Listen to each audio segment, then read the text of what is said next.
मुख्यमंत्री नीतीश कुमार जहानाबाद आए, करोड़ों की सौगात दे गए। बहुत सारी चीज़ें हुई जहानाबाद में। हमारे साथ मौजूद हैं विधान पार्षद जीवन कुमार जी। इनसे बात करेंगे। सर, कितना मिला, कितना संतुष्ट हैं आप लोग इस इलाके में?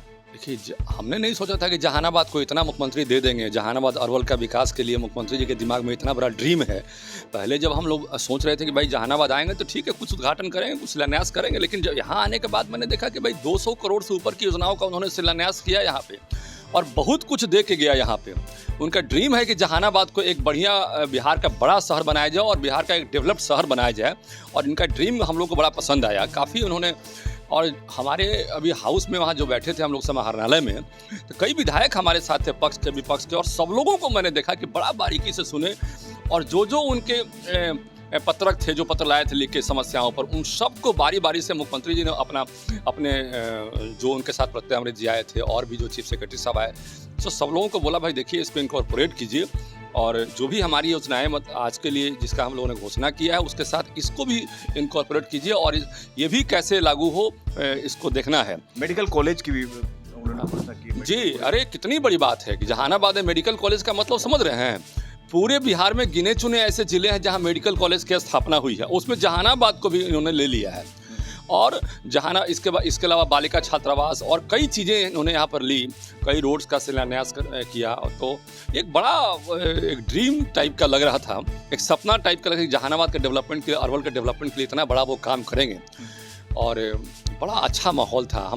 हमारे पक्ष के भी बहुत सारे लोग थे, विसूत्री के उपाध्यक्ष थे, और विपक्ष के भी हमारे यहाँ पर लोग थे, और सब लोग कॉर्डियल माहौल में एकदम बड़ा खुशनुमा वातावरण में आपस में मुख्यमंत्री से बात कर रहे थे।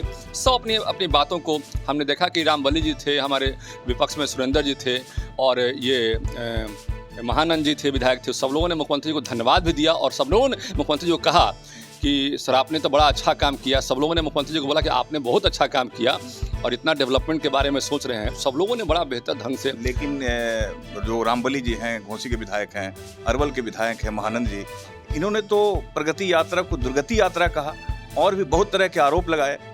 अब देखिए ये तो थोड़ा राजनीति का विषय हो जाता है। अब देखिए अंदर में तो हम लोग थे वहाँ पे समाहरणालय में, कहा गया कि पब्लिक को बिल्कुल कैद कर लिया गया। बता रहा हूँ, अब मेरी बात सुन लीजिए पूरी बात। अंदर में हम लोग थे और बारी बारी से इन लोगों ने अपनी बातों को रखा, हम लोगों ने भी रखा, और सबको मुख्यमंत्री जी इंटरटेन किए, सारी बातों को इनकॉर्पोरेट किए वहाँ पर, और सब लोगों ने मुख्यमंत्री जी को सराहा कि आपके समय में जितना विकास हुआ है। रामबली जी भी बोले, और वहाँ पे महानंद जी भी बोले, सुरेंद्र यादव भी वहाँ पे MP साहब भी बोले कि सर आपके रीजन में जितना विकास हुआ उतना कहीं पर विकास उसके पहले वाले रीजन में नहीं हुआ है। तो सब लोगों ने एक स्वर से बोला वहाँ पर। अब बाहर में पब्लिक में थोड़ा राजनीति करते हैं लोग। अब पब्लिक में थोड़ा राजनीति करना, भाई चुनाव लड़ना है तो कुछ ना कुछ तो राजनीति करेंगे ना, बाहर में आके पब्लिक को दिखाएंगे, नहीं तो सब उनके पटिया का लोग गर्म हो जाएगा कि तो मैंने आप जाए क्या कर रहे हैं कि मुख्यमंत्री जी सामने कुछ कर रहे हैं, अब बाहर में जो है तो भाई थोड़ा राजनीति का विषय है। आपने स्टेटमेंट सुना है उनका? हम तो सामने ही थे, अंदर में समाहरणालय में हमारे सामने ही तो बैठे थे, और माननीय मुख्यमंत्री जी को धन्यवाद दे रहे थे, उनका बड़ाई कर रहे थे कि भाई आपने ये काम किया, वो काम किया, और कुछ कमी है इसको भी करवा दीजिए। और मुख्यमंत्री जी सब बात को उनका सुने भी। हम देखें MP साहब सुरेंद्र यादव भी, और सब लोगों को देखा कि धन्यवाद दिए। तो ये तो सामने में ऐसा बोलते हैं, सामने में कुछ महसूस नहीं, आप जो जैसा बता रहे हैं, लेकिन जो उनका बयान आया, जो स्टेटमेंट आया, वे दुर्गति यात्रा है, यहाँ का इस तरह का लॉकडाउन कर दिया गया, पूरा मतलब पब्लिक को कैद कर लिया गया, बैरिकेडिंग कर दिया गया, बहुत मतलब व्यवस्था पर बहुत बड़ा सवाल उठाया उन्होंने। देखिए एक बात बताते हैं, अब कुछ नहीं बोलेंगे तो भाई विपक्ष नेता कैसे हैं? ये बात पर समझने का थोड़ा प्रयास कीजिए आप लोग, सवाल ऐसा कीजिए जो कुछ समझदारी भरा सवाल। आप लोग ठीक सवाल तो ठीक है किया, लेकिन नहीं आप ठीक है सवाल किए एक तरह से, लेकिन एक बात आपको समझना चाहिए कि विपक्ष के नेता हैं, आप कुछ नहीं बोलेंगे तो जानते हैं उनके पटिया का लोग उनको जानते हैं। पटिया बोला कि आप गजब के नेता हैं जी, आपको मैंने आप NDA के विकास के बारे में चर्चा करने भेजे हैं कि जाके कुछ विपक्ष से बोलिएगा, तो इस सब टाइप का माहौल न बन जाएगा। आप समझिए बात को थोड़ा सा, इसीलिए इस तरह का थोड़ा सा बोलना पड़ता है विपक्ष के नेता को, ठीक ना, इसलिए लोग बोलते हैं थोड़ा सा। जहानाबाद, अरवल, ये 3 जगह है जहाँ ज्यादातर जो है महागठबंधन के विधायक का कब्जा है। तो शायद ये भी कारण है कि नीतीश कुमार यहाँ जो है एकदम विकास की बयार बहा रहे हैं, ताकि आने वाले समय में नहीं, हम आपके इस बात से सहमत नहीं है। हम आपके इस बात से इसलिए सहमत नहीं है कि देखिए अब गया जो है, पहले आप जब भी गया में दलाई लामा आते हैं वो खुद आते हैं। गया में जितने आध्यात्मिक कार्यक्रम होते हैं वो माननीय मुख्यमंत्री जी खुद आते हैं। आप देखते हैं गया को सेंटर बना के आपने गया को राजगीर से जोड़ने का काम किया, एकदम कॉरिडोर, विष्णु कॉरिडोर बनाया आपने। तो गया को डेवलप करने का उनके मन में पहले से, आज कोई नया नहीं है। और ठीक है, मगध एक बड़ा सेंटर है, मगध एक बड़ा साम्राज्य पहले भी रहा है, और उसी मगध के साम्राज्य में पाटलिपुत्रा भी, मतलब जो है कि आप पाटलिपुत्रा में रहते हैं आप, सब कुछ है। तो इसको तो देखना सबका काम है। जो भी यहाँ बनेगा मुख्यमंत्री तो उनका भी धर्म बन जाएगा। तो मगध के विकास के लिए अब पहले चूंकि मगध में विकास नहीं हुआ, यहाँ लोग नेता बहुत हुए लेकिन मगध में विकास नहीं हुआ। अब पब्लिक को दिक्कत क्या है, पब्लिक जल्दी भ्रम में आ जाती है। विकास पर वोट जो है कि देने की बारी आती है तो भ्रमित कर देते हैं लोग। अब देखिए पहली बार ऐसा हो रहा है कि 2500 बेड का जो है गया में हॉस्पिटल की बात हो रही है। पहली बार ऐसा हो रहा है कि पटना वुमेन्स कॉलेज की तर्ज पे एक रेसिडेंशियल मतलब महिला महाविद्यालय की बात हो रही है। पहली बार ऐसा हो रहा है। और उसमें क्या है कि 100% सारे स्टाफ जो है, सारे उसमें टीचर्स हों, स्टाफ हों, सब उसमें महिला रहेंगी। तो जीविका में जितना महिलाओं का विकास की बात की गई, अब जो है अपलिफ्टमेंट की बात हो रही है, सोशल अपलिफ्टमेंट की बात हो रही है। ये सब पहले कहाँ था?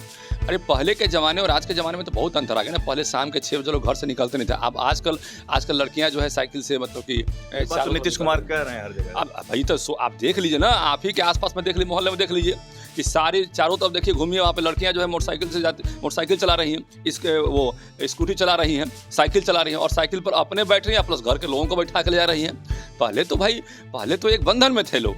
1,31,00,000 स्वयं सेवक सहायता समूह के माध्यम से लोग लाभान्वित हुए। 1,31,00,000। अब सोचिए टोटल पॉपुलेशन कितना हमारा।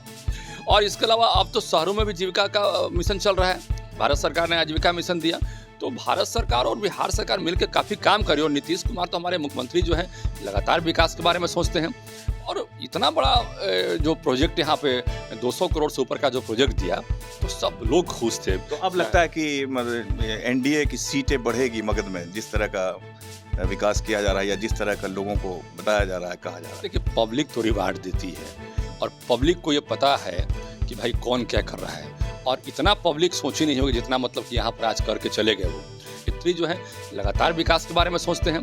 और इतना बड़ा जो प्रोजेक्ट यहाँ पे 200 करोड़ से ऊपर का जो प्रोजेक्ट दिया तो सब लोग खुश थे। तो अब लगता है कि एनडीए की सीटें बढ़ेगी मगध में, जिस तरह का विकास किया जा रहा है या जिस तरह का लोगों को बताया जा रहा है, कहा जा रहा है। देखिए पब्लिक तो रिवार्ड देती है और पब्लिक को ये पता है कि भाई कौन क्या कर रहा है।